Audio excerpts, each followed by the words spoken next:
السلام علیکم۔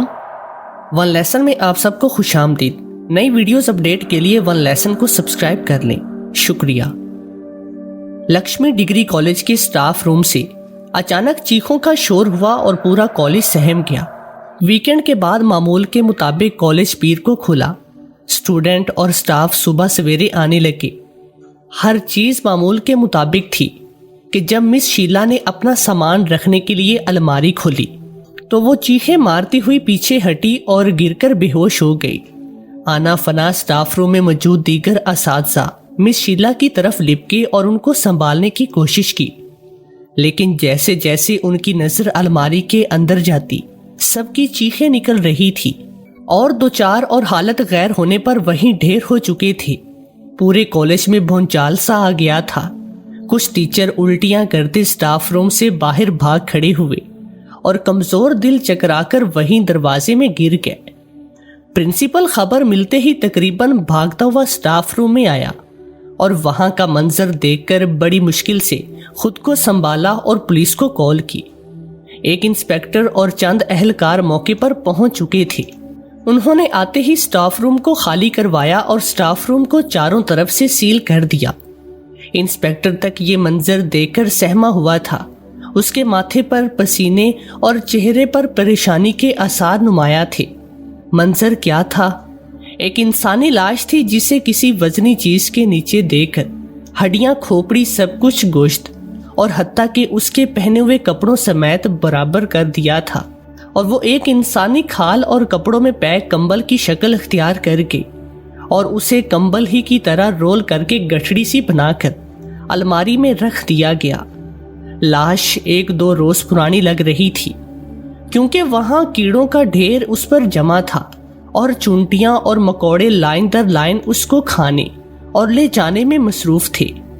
لیکن پریشان کن وجہ یہ تھی کہ فرش پر تو دور گیٹ سے سٹاف روم تک آنے جانے والے رستے میں دور دور تک بھی خون کا ایک قطرہ بھی اور نہ ہی کوئی قتل کا نشان تھا۔ اور صبح جب کالج کھولا گیا تو سٹاف روم سمیت سارے دروازے بند تھے۔ اس کے ساتھ ساتھ لاش کی حالت دیکھ کر یوں لگتا جیسے خون کا ایک ایک قطرہ اس میں سے نچوڑ لیا ہو۔ اس کے بعد کسی روڈ رولر کے نیچے دے کر اس کو پریس کر کے انسانی جسم کا کمبل بنا کر یہ کمبل نما لاش گول کر کے یہاں رکھی گئی ہو۔ سوال یہ پیدا ہوتا ہے کہ پھر بند دروازوں میں سے کسی ایک کا بھی تالا توڑے بغیر اور الماری کا تالا بھی توڑے بغیر لاش الماری میں کیسے پہنچی؟ اور اگر پہنچی تو دروازے کے باہر موجود چوکیدار اور کالج میں موجود دیگر ملازمین کو کیوں نہیں پتا چل سکا؟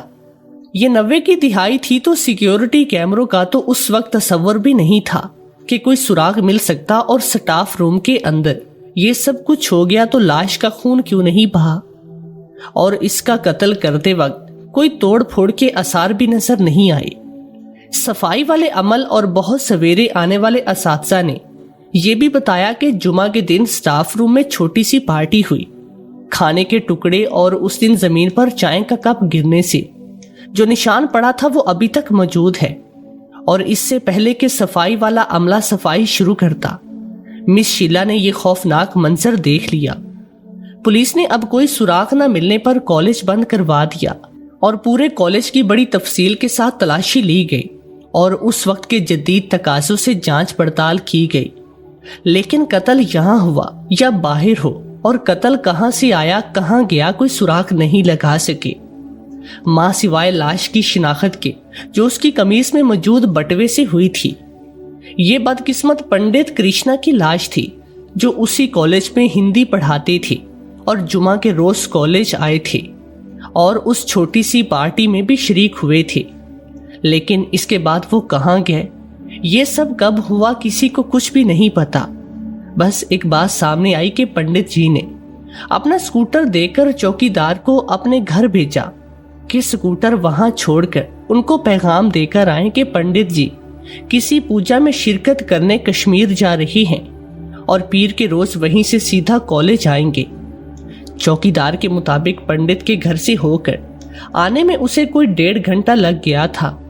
اس نے رستے میں چائے پی اور کھانا بھی کھایا۔ اس کے بعد وہ کالج آیا۔ ایک ایک کر کے کمرے چیک کیے اور تالا لگا کر باہر اپنے کمرے میں آ گیا۔ اس کے بعد تو کالج کی عمارت پر 2 دن تالا پڑا رہا، نہ کوئی آیا اور نہ ہی کوئی گیا۔ پولیس نے اپنا ہر حربہ استعمال کیا، لیکن کوئی بھی شخص اپنے بیان سے اوپر نیچے نہیں ہوا۔ سب کا بیان جوں کا تو آ رہا تھا۔ انہی چکروں میں ہفتہ بھر گزر گیا۔ کالج کے ساتھ ساتھ پورے شہر میں بھی اس لرزہ خیز اور ہولناک قتل کی دہشت تاری تھی۔ تنگ آ کر کالج کی سیل کی گئی، عمارت کھول دی گئی اور کالج پھر سے چالو کیا گیا۔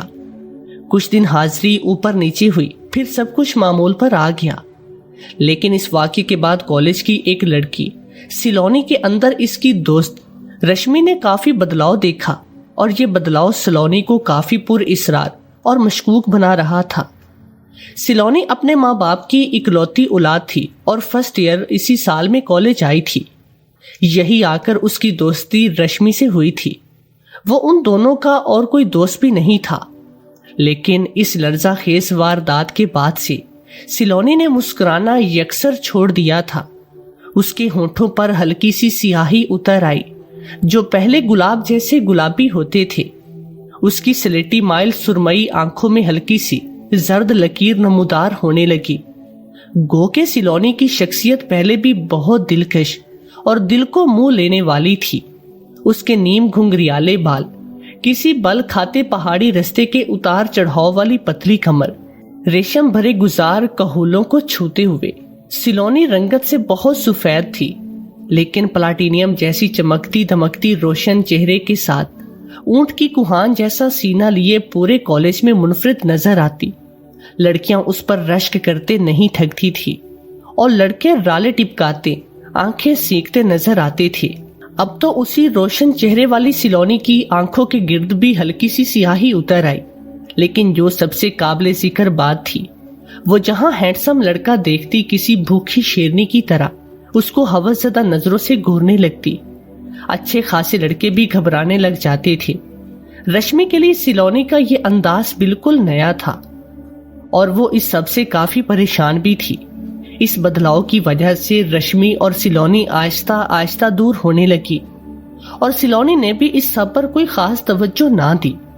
پنڈت کرشنا کی ہولناک موت کے بعد پورا شہر اس وقت لرز کر رہ گیا جب شہر کے مشہور بدماش کالیا کی لاش اسی حالت میں اس کی گاڑی کی پچھلی سیٹ سے برآمد ہوئی۔ وہاں بھی نہ کوئی سراغ ملا اور نہ کوئی خون کا قطرہ، نہ توڑ پھوڑ، صرف اور صرف ہڈیاں کھوپڑی پیسی ہوئی تہہ دار کمبل کی طرح گول کی گئی تھی۔ اب تو پولیس اور دیگر قانون کے کارنندے بھی دہشت زدہ تھے اور حیران اور پریشان بھی تھے۔ اس رونگٹے کھڑے کر دینے والے دوسرے قتل نے شہر کے ساتھ ساتھ ملک میں بھی ہلچل مچا دی، لیکن چونکہ اس زمانے میں ذرائع ابلاغ اتنے جدید نہیں تھے اور معاملہ ایک دفعہ پھر دبسا گیا۔ ایک طرف دردناک صفا کانہ قتل ہو رہی تھی تو دوسری طرف سیلونی کے حسن اور شباب کے چرچے پورے کالج سے نکل کر شہر کی گلیوں میں ہونے لگے۔ مرد خواتین اس کی مستانی آنکھوں سے لے کر اس کے حسین اور قیامت خیز سراپے کو ترستی نگاہوں سے دیکھتے اور ٹھنڈی آہ بھر کر رہ جاتے۔ انہی دنوں کالج میں چندو کی پوسٹنگ ہوئی جو فریش گریجویٹ تھا اور وہ فلسفہ اور نفسیات کے مضامین پر مضبوط گرفت رکھتا تھا، اور اس کے ساتھ ساتھ وہ دنیا میں موجود دیگر مخلوقات کی موجودگی پر خفیہ طریقے سے تحقیق کر رہا تھا۔ چندو اونچا لمبا کشادہ پیشانی اور چوڑے سینے والا وجیحہ مرد تھا۔ اس کی آنکھوں میں شائستگی لیکن ذہانت کی چمک تھی۔ وہ آس پاس کے ماحول پر بڑی گہری نظر رکھتا تھا۔ اس کی نظر جب سیلونی پر پڑی تو وہ اس کی خوبصورتی یا نسوانیت کی طرف مائل نہیں ہوا، بلکہ سیلونی کے گھورنے کے انداز اور کسی للچائی ہوئی بھوکی شیرنی جیسی ٹھہری ہوئی نظر سے ہوا۔ سیلونی کی آنکھیں جھپکنے کا انداز اور پیٹھ پیچھے کے منظر سے مکمل آشنائی اور پھر اچانک نظریں پھیر کر منظر سے غائب ہونے پر ہوا۔ اسی لمحے چندو کے دماغ میں سیلونی کو لے کر غیر انسانی ہونے کا خیال آیا اور اگلے ہی لمحے سیلونی پر چونکی اور منظر سے غائب ہو گئے۔ یہ بالکل ایسا ہی تھا جیسے سیلونی نے چندو کا دماغ پڑھ لیا ہو، لیکن سیلونی کی آنکھوں میں چندو کے لیے ہوس اور دل میں بھری ہوئی شہوت چندو کو اس کی پہلے والی سوچ کی نفی کرنے پر مجبور کر رہی تھی۔ چندو اب سیلونی کی تلاش میں رہتا، لیکن کافی دن گزر جانے کے باوجود سیلونی اسے دوبارہ نظر نہ آئی، جیسے کہیں روح پوش ہو گئی ہو۔ یہ بات اب دوبارہ چندو کے شک کو تقویت دینے لگی کہ سیلونی کی حقیقت کچھ اور ہی ہے۔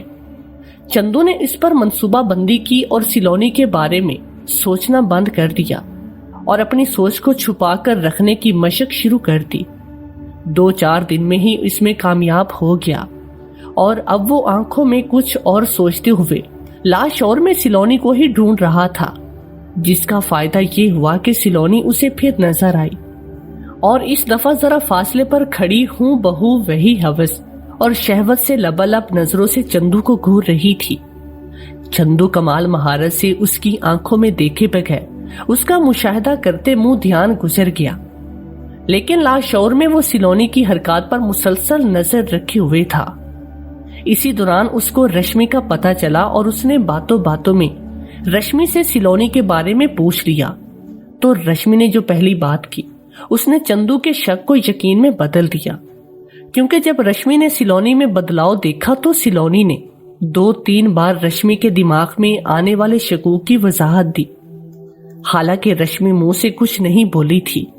پھر کالج کا بگڑا ہوا لڑکا راکی، جس نے سیلونی کے جسم کو بلا اجازت اور نامناسب انداز میں چھوا، تو سیلونی نے اس کے منہ پر جو تھپڑ مارا وہ کسی مہر کی طرح راکی کے منہ پر نشانی چھوڑ گیا۔ آج 1 سال بعد بھی ہلکا نیلا وہ ہاتھ کا نشان غور کرنے پر راکی کے منہ پر نظر آتا تھا، اور راکی اس تھپڑ کی بات بدماشی بھول کر سیلونی سے چھپتا پھرتا۔ رشمی کی یہ باتیں سن کر چندو 20 سالہ سیلونی پر نظر رکھنے کا سوچنے لگا اور آگے کا لاہے عمل طے کرتے ہوئے گھر کی طرف چل پڑا۔ اب شہر میں ایک اور طرح کے واقعات ہونے لگے۔ ہر 1-2 ہفتے کے بعد ایک ہی رات 4 یا 5 وجیہہ اور ہینڈسم مرد ہوٹل کے کمروں میں فارم ہاؤسز یا ویران جگہوں سے بے ہوش اور برہنہ حالت میں ملنے لگے۔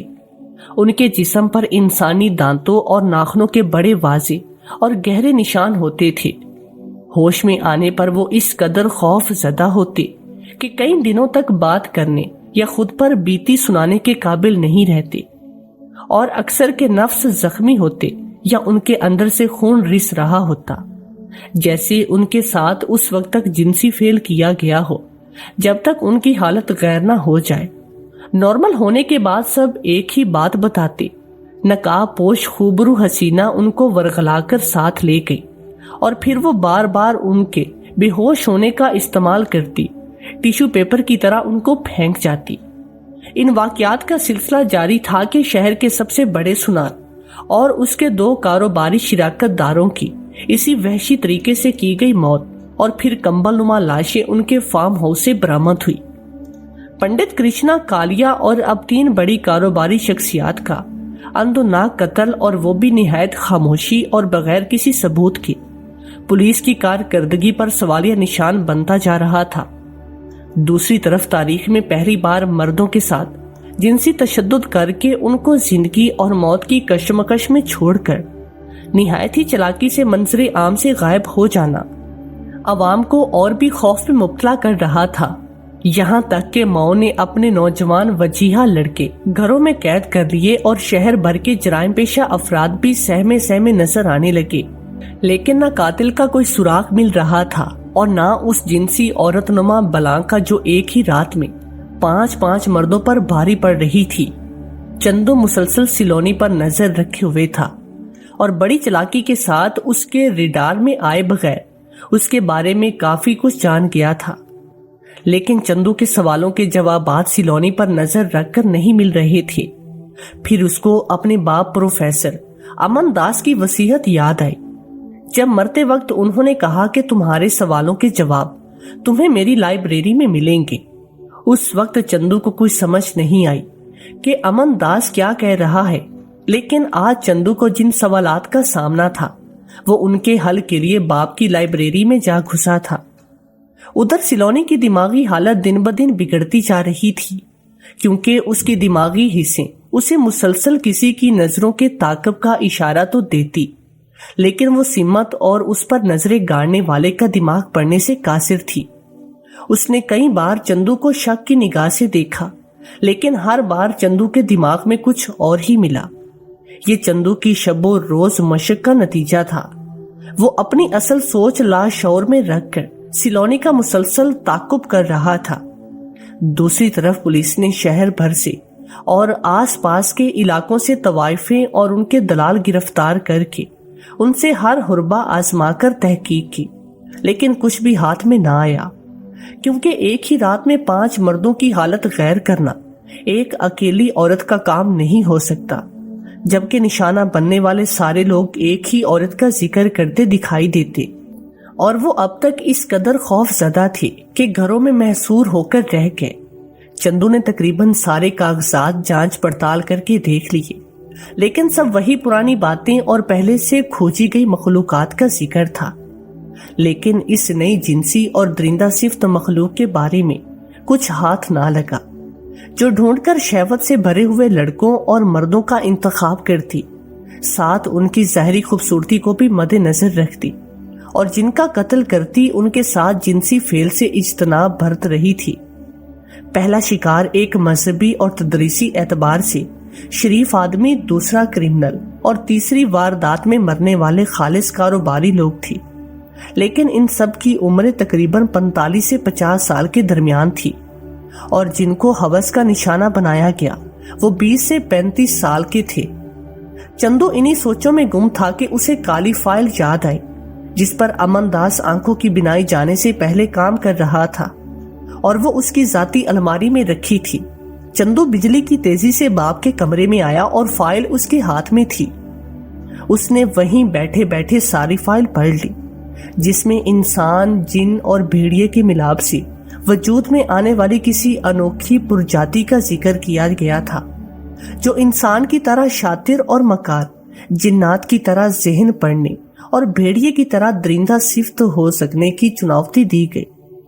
اس کے ساتھ ساتھ اگر وہ کسی انسان یا جاندار کا خون پیے گی تو اس خون کے ذریعے وہی خصلتیں اس مخلوق میں منتقل ہو جانے کا اندیشہ بھی تھا، اور اس میں صاف صاف پروفیسر امر ناتھ کو متنبہ کیا تھا کہ اس کام سے رک جاؤ۔ اس میں پرانا حوالہ دے کر امر ناتھ کی جن زادی بیوی کا ذکر تھا، جو امر ناتھ کی حاملہ ہو کر اسے اولاد دینے سے قاصر تھی، لیکن دونوں اولاد کے بے حد خواہش مند تھے، اور امر ناتھ کے کہنے پر ہی یہ تحقیق شروع کی گئی۔ اولاد کے لیے ان کو ایک مادہ بھیڑیا درکار تھی، جس کے رحم میں امر ناتھ اور اس کی جنزاد بیوی کا بچہ پروان چڑھ سکتا تھا، اور ان کی پرانی نایاب مذہبی کتاب میں چند عملیات ایسے تھے جو مادہ بھیڑیا یا بچے کی پیدائش تک کرنے تھے، اور بچے کی پیدائش مادہ کا پیٹ چیر کر ہی ممکن تھی۔ آگے کا باب اس پر جاتی کنٹرول یا قابو کرنے کا عنوان تو تھا، لیکن معلومات ادھوری تھی، یا یوں لگتا تھا کوئی صفات پھاڑ کر لے گیا، اور یقیناً وہ امر ناتھ ہی تھا جو اپنی اولاد پیدا کر کے اسے محفوظ کرنے کے لیے آخری باب کے صفحے پھاڑ کر ساتھ لے گیا۔ چندو کا پہلا شک سیلونی پر گیا کہ یہ جن انسان اور بھیڑیا کا ملاپ ہو سکتی ہے، لیکن اگر یہ سیلونی تھی تو اس کا باپ امر ناتھ نہیں بلکہ مورتی فروشن کشن لال تھا، اور جو پہلا خون ہوا تھا وہ پنڈت کا تھا۔ کوئی شہوت زدہ یا جرائم پیشہ تو نہیں تھا کہ سیلونی اس طرف پڑتی۔ چندو وہاں سے سیدھا رشمی کے پاس گیا اور اس سے کالج میں آخری جمعے کا احوال پوچھا، جس کے بعد پنڈت کی لاش ملی تھی۔ تو رشمی نے بتایا کہ پنڈت نے سیلونی کو چھٹی کے بعد رکنے کو کہا، اور یہ کہ پنڈت کافی شوقین مزاج تھا۔ وہ بھرپور جوان لڑکیوں کو اکثر ہیلے بہانے سے روکتا، اور باتوں میں لگا کر ان کے جسم کے قابل اعتراض جگہوں پر ہاتھ لگانے سے بھی نہیں کتراتا، اور وہ سیلونی کو کسی بھوکے کتے کی طرح للچائی ہوئی نظروں سے دیکھتا تھا۔ اور اس دن جب اس نے سیلونی کو روکا تو سیلونی پریشان تو تھی، کافی غصے میں بھی تھی، اور مجھے اپنے ساتھ رکنے بھی نہیں دیا، زبردستی گھر بھیج دیا۔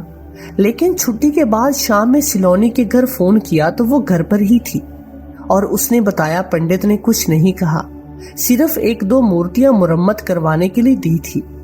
یہ کہانی سن کر چندو کی آنکھوں میں عجیب سی چمک آئی، اب اسے یہ یقین تو ہو چکا تھا یہ سیلونی ہی ہے، لیکن اس بات کی تصدیق کے لیے اس کے اصلی ماں باپ کا پتہ لگانا ضروری تھا، کیونکہ ان کے پاس سیلونی کی بھیڑیا ماں کی عملیات کے زیر اثر لاش تھی، اور اس کے جادو کی کاٹ ہی سیلونی کو اصلی حالت میں واپس لایا جا سکتا تھا، اور وہ کاٹ کیا ہو سکتی تھی یہ پتہ کرنا اس سے بھی زیادہ ضروری تھا۔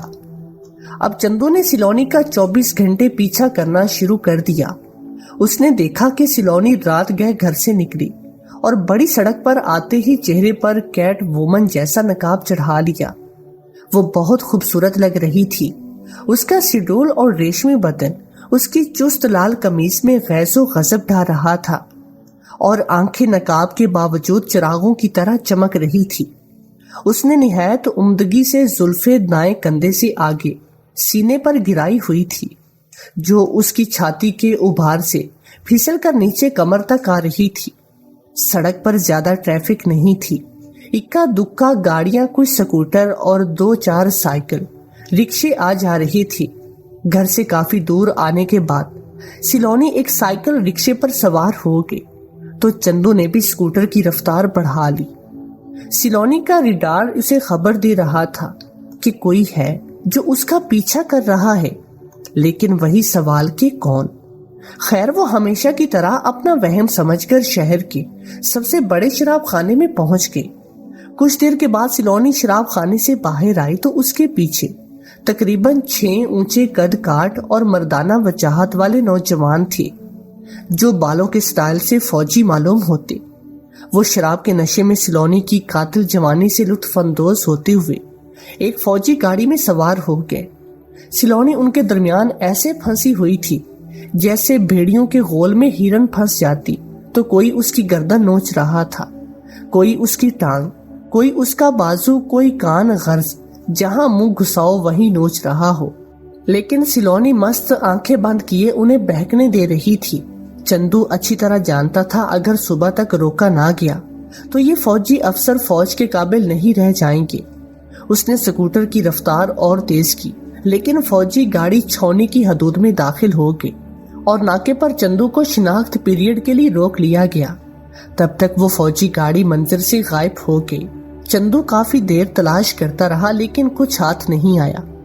وہ سیدھا چھاؤنی سے باہر جانے والی بڑی سڑک پر آ کر رک گیا تھا۔ اسے پتا تھا کہ سیلونی یہاں سے گزرے گی۔ وہی ہوا، نصف رات گزر جانے پر اسے کوئی دور سے آتا دکھائی دیا۔ چندو نے ہیلمٹ پہن رکھا تھا اور اس فلرٹ کرتے ہوئے لفٹ پیش کی جو سیلونی نے دلکش مسکراہٹ سے قبول کی۔ وہ پیچھے بیٹھتے ہی چندو کے ساتھ دانستہ لپٹ کر بیٹھی کہ اس کا ایمان بھی ڈھولے اور وہ کسی ویرانے کی طرف چل نکلے۔ اگرچہ سیلونی کی گرم سانسیں، نرم اور دہکتا ہوا خوشبودار جسم چندو کی پشت پر اس کا موڈ بنانے کے لیے برسرے بیکار تھا، لیکن چندو مضبوط بنا رہا۔ سیلونی اسی شراب خانے کی طرف چلنے کو کہہ رہی تھی۔ چندو نے وہاں سیلونی کو اتارا تو سیلونی ششتر تھی۔ یہ کیسا مرد ہے جو میری لذیذ ترین دعوت پر بھی نہیں بہکا؟ وہ حیرت سے اسے دور تک جاتا دیکھتی رہی۔ اگلی صبح شہر میں کہرام مچا ہوا تھا۔ اس بار 6 نوجوان فوجی افسران کو اکیلی نقاب و شسینہ مکمل نچوڑ کر چھاؤنی کے بیچوں بیچ فرار ہو گئے۔ چندو شام کو شہر کے مشہور مورتی فروش کے پاس پہنچ چکا تھا۔ یہ ایک باریش آدمی تھا جس کی لمبی لمبی زلفیں چہرے کے آگے تک پھیلی ہوئی تھی اور موٹا چشمہ لگا کر آنکھیں اس کے پیچھے ڈھانپ رکھی تھی۔ چندو اس کو گاہک بن کر ملا اور اسے انسان نما مادہ بھیڑیے کی مورتی بنانے کا آرڈر دیا، جسے سن کر بوڑھا کافی چونکا تھا اور چندو سے الٹے سیدھے سوال اور جواب کرنے لگا۔ چندو کا تیر نشانے پر لگا تھا اور اسے کافی حد تک اس کا جواب مل چکا تھا۔ یہ پروفیسر امر ناتھ ہی تھا جو روح بدل کر مورتی فروش بن چکا تھا۔ وہ 20 سال پہلے والے 8 سالہ چندو کو کڑیل جوانی میں پہچان نہیں سکا۔ اس کے چونکنے پر چندو نے کھل کر بات کرنے کا ارادہ کیا اور اسے ماضی کے جھروکوں میں لے جا کر پوچھا، تمہاری جنسات بیوی اور مادہ بھیڑیے سے پیدا ہونے والی اولاد سیلونی ہے نا؟ بوڑھا سٹپٹا کر رہ گیا اور اسے فوراً سے وہاں چل لے جانے کا کہا۔ اس پر چندو نے سیلونی کی حرکات و سکنات کی ساری تفصیل بوڑھے کے گوش گزار کی۔ اور اسے بتایا کہ ہمیں مل کر سیلونی کو اس کیفیت سے نجات دلانی چاہیے، ورنہ شہر میں تباہی پھیل جائے گی اور تم اپنی اولاد کی محبت میں اس تباہی کے ذمہ دار ٹھہرو گے۔ اس پر بوڑھا غصے سے چیختا ہوا بولا کہ امن داس اپنے دھرم کا بگھوڑا ہو کر امن داس سے عمر بن گیا تھا اور کسی مسلم اسکالر علی کی باتوں میں آ کر میرے خاندان کی جان کا دشمن بن گیا، اور میں نے اس کی آئی ڈراپس میں تیزاب ملا کر اس کی صرف بینائی چھینی، جان بخش دی۔ وہ چندو کی کوئی بات نہیں سننا چاہتا تھا۔ جب وہ ٹس سے مس نہ ہوا تو چندو نے سیلونی سے براہ راست بات کرنے کا ارادہ کیا اور اس کے گھر کی طرف چل نکلا۔ چندو انہی سوچوں اور خیالوں میں سیلونی کے گھر کی طرف جا رہا تھا۔ اچانک اس کے ذہن میں مسلم اسکالر علی کا کردار آ گیا۔ یہ بندہ کون ہے؟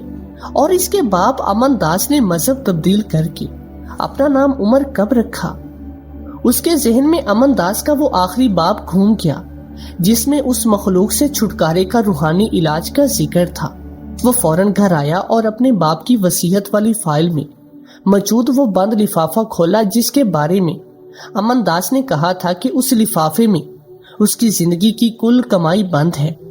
چندو کو تب لگا تھا شاید وہ کوئی پراپرٹی کے کاغذات ہوں گے۔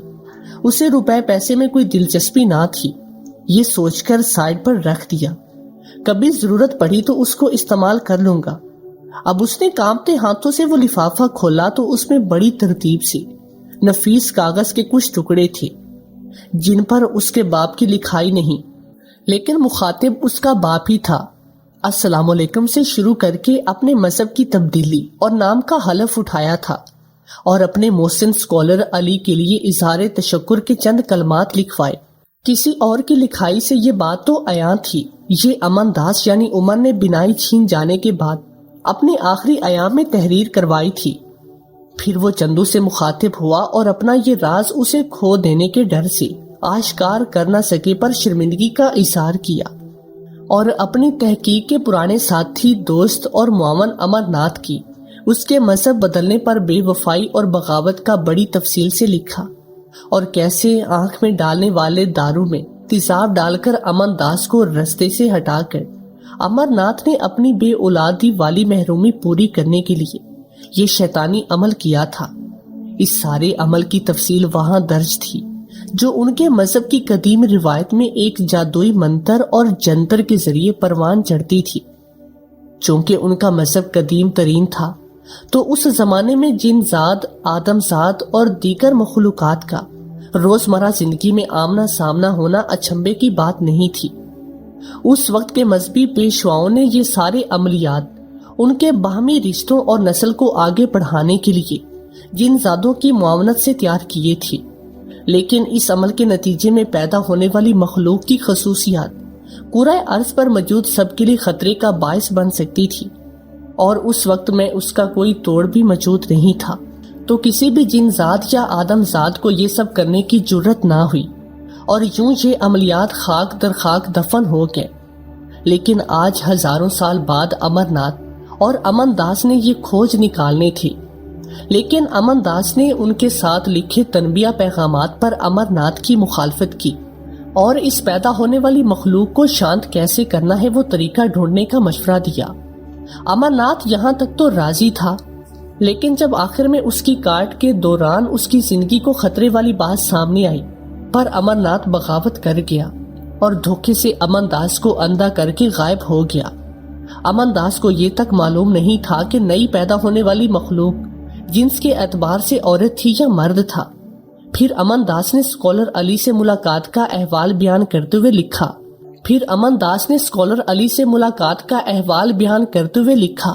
وہ اپنے مذہب پر تحقیق کرنے والا بہت ماہر آدمی تھا، اور وہ بھی ان عملیات کو پتہ لگا چکا تھا، اور اس کی روحانی طاقتوں نے اس تک یہ خبر پہنچا دی کہ یہ شیطانی عمل کیا جا چکا ہے اور بنی نوع انسان اور جنسات خطرے میں ہے۔ لیکن اسکالر علی نے چھوٹی سی مسکراہٹ کے ساتھ اس مسئلے کا حل بتا کر یہ واضح کر دیا کہ جدید ترین اور خالص ترین مذہب میں قدیم ادوار میں ہونے والے تمام شیطانی عملیات کا توڑ موجود ہے۔ پھر اس نے کئی سال امن داس کو قرآن شریف میں موجود پوشیدہ اور روحانی علاج حدیث کی روشنی میں واضح کیے، جو بہت ہی آسان اور مکمل توڑ ہیں۔ ان میں صرف باوضو رہنا، نماز کی پابندی کرنی ہے اور چند قرآنی آیات کو ورد پاکی کی حالت میں کرتے رہنا۔ یہ واضح اندیا ہے، جسے آسان الفاظ میں ذکر بھی کہتے ہیں۔ ان ذکر اذکار سے پاک روحانی قوتیں مومن کی ہر طرف سے اپنے حصار میں لے کر حفاظت کرتی ہیں۔ اب امن داس کی عقل میں بات آئی کہ وقت کے ساتھ ساتھ مذہب میں جدت آتی گئی اور نبی آخر الزمان نے دین مکمل کر کے اس پر مہر لگا دی۔ انسان کی زندگی گزارنے کا سب سے جدید اور مکمل ضابطہ حیات اسلام ہے۔ اب کرنا یہ تھا کہ امرناتھ سیلونی کو جنم دینے والی مردہ بھیڑیا کا جسم درکار تھا اور ساتھ ساتھ امرناتھ اس کی جنزاد بیوی اور سیلونی کو قابو رکھنا تھا تاکہ اس شیطانی عمل کی کاٹ کی جا سکے۔ چندوں نے اسکالر علی کا پتہ ڈھونڈ کر ان سے مدد کی اپیل کی تو وہ فراخ دلی سے ساتھ مل گیا۔ اب حمزہ اسکالر علی کے ساتھ ایمان کی دولت سے مالا مال ہو کر اسکالر علی کے ساتھ ذکر اذکار کرتا سیلونی کے گھر پہنچ گیا، جہاں سیلونی نے حمزہ کو دیکھتے ہی اس کے بدن کی مہک سے پہچانا۔ اس دن سکوٹر پر کون تھا، لیکن چونکہ وہ ہوس زدہ اور شہوت سے بھرے ہوئے شیطان مردوں کا خون ان کے زندہ ہوتے ہوئے پی چکی تھی، تو ان کی باطل روحوں کی خصلتیں سیلونی میں سرایت کر کے اور اس کی روح میں موجود نیک خصلتیں ایمان کی غیر موجودگی میں دبتی چلی گئی، اور وہ آج پھر حمزہ کو دیکھ کر شہوت سے بھر کے اور اس کی آنکھوں میں ہوس چھلکنے لگی۔ وہ اپنی نسوانی اداؤں سے حمزہ کو مائل کرنے لگی اور پھر اس نے شرٹ کا اوپر بٹن کھول کر مرد کی سب بڑی کمزوری کی جھلک پیش کی۔ پھر وہ اپنی ریشمی ٹانگ سے دہائیوں تک کپڑا ہٹا کر حمزہ کو اور امتحانوں میں ڈالنے لگی۔ ساتھ وہ خمار زدہ رس گھولتی مست اور سرلی آنکھوں سے اس کا نام پکار کر، آؤ نا مجھے پیار کرو، میں تمہارے لیے تڑپ رہی ہوں، جیسے پتھر پگھلانے والے جملے ادا کر رہی تھی۔ اس سے پہلے کہ وہ مزید کوئی وار کرتی، حمزہ نے امرناتھ کا پوچھا اور سیلونی کو ایک ایک کر کے ساری تفصیل ایک ہی سانس میں بتا دی۔ اس پر سیلونی رونے لگی کہ میں اپنی موجودہ حالت سے خوش نہیں ہوں، اور نہ میں ایسی ہوں۔ وہ اپنی اسی حالت لاشعور میں اور ضمیر پر بہت ملامت اور لان تان کا اظہار کر رہی تھی۔ غصے اور پریشانی میں غرا اٹھی اور اس کے اندر کا بھیڑیا جاگ گیا، جس نے پنڈت کی گردن سے پکڑ کر سارا خون پینے کے بعد اپنے بھاری پنجوں سے پنڈت کی ساری ہڈیاں چور چور کر کے انسانی جسم کا کمبل بنا دیا۔ جب پنڈت انجام سے دو چار ہو چکا تو پھر سیلونی انسانی روپ میں واپس آئی اور اس نے کسی سگڑ عورت کی طرح اس انسانی لاش کے گرد کمبل کو گول کر کے الماری میں سنبھال دیا، لیکن اس کا شہوت زدہ خون اس کی روح کی گندگی سمیت سیلونی کی روح میں جذب ہو گیا، اور یوں سیلونی کا دوسرا جنسی کردار سامنے آیا جو اس کا انسانی پہلو تھا۔ یوں وہ انسانی شہوت کی آگ بجھانے کے لیے جناتی اعتبار سے پڑھنے والے طاقت استعمال کرتی اور اس گندگی کے رستے پر چل پڑی، لیکن جو با اثر لوگ اس کی ظاہری خوبصورتی دیکھ کر اسے کھلونا بنا کر زبردستی نوچنے کی کوشش کرتے، سیلونی کے اندر کا درندہ ان کا کمبل بنا کر رکھ دیتا۔ اب اس کا حل تو یہ تھا کہ نیک روح والوں کا خون چوستی اور اپنے شہوت پر قابو پاتی، لیکن شہوت پر قابو والے لوگ گنتی میں تھے، جو چند ایک ہی تھے۔ ان کی جان بھی لے کر سیلونی ضمیر پر بوجھ نہیں ڈالنا چاہتی۔ اب سکولر علی نے سیلونی کو تسلی دی اور اسے کہا، تمہاری ماں سے کہو وہ سامنے آئے، مجھے پتا ہے وہ یہی ہے، ورنہ میں اسے اپنی روحانی طاقتوں کے بل بوتے پر اسے پکڑ لوں گا۔ سیلونی نے ماں کو اشارے سے بلایا تو سکولر علی نے دونوں ماں بیٹی کو سادہ سا حل بتایا کہ اس کالے علم کے زیر اثر سیلونی کو جنم دینے والی بھیڑیا ماں کے جسم کے باقیات کو تازہ تازہ پانی سے دھو کر سورہ موستین کا ورد کرتے ہوئے آگ برد کرنے سے یہ عمل کٹ جائے گا، اور اگر سیلونی کو کچھ نہ ہوا تو اس کی یہ بھیڑی کیفیت بھی ختم ہو جائے گی، اور خون کی پیاس نہ ہونے کی وجہ سے کسی گندی خصلتیں بھی سیلونی میں سرایت نہیں کر سکیں گی۔ اتنے میں امرناتھ نمودار ہوا اور سکولر علی کے گلے لگ کر رونے لگا، مجھے معاف کر دو، میں تمہیں غلط سمجھا تھا، میں نے تمہاری تعلیمات کی کھوج اور تحقیق کیے بنا قدیم علوم پر عمل جاری رکھا، اور میری وجہ سے یہ سب کچھ ہوا ہے۔ اس کے ساتھ ساتھ وہ سیلونی اور حمزہ سے بھی معافی طلب کرتا رہا۔ تب ایک روشنی کا ہیولا سا نمودار ہوا اور اس میں سے سرگوشیوں کی آوازیں نمودار ہوئیں۔ میں امرناتھ کے پریم میں پاگل تھی، اس لیے اس کے ساتھ دیا، ورنہ اس کے ساتھ جن زادوں نے بھی تربیہ کی۔ سلونی کی ماں اس وقت اللہ کی وحدت اور آخری نبوت کی گواہی دیتے ہوئے مسلم ہو گئے، اور اس نے عظیم الفاظ میں کہ دنیاوی محبت عقیدے یا ایمان سے اونچی نہیں ہو سکتی، اور اگر اس کے اونچے ہو جانے کا خطرہ محسوس ہو تو ایسی محبت ترک کر دو، وہ گھاٹے کا سودا ٹھہرے گی۔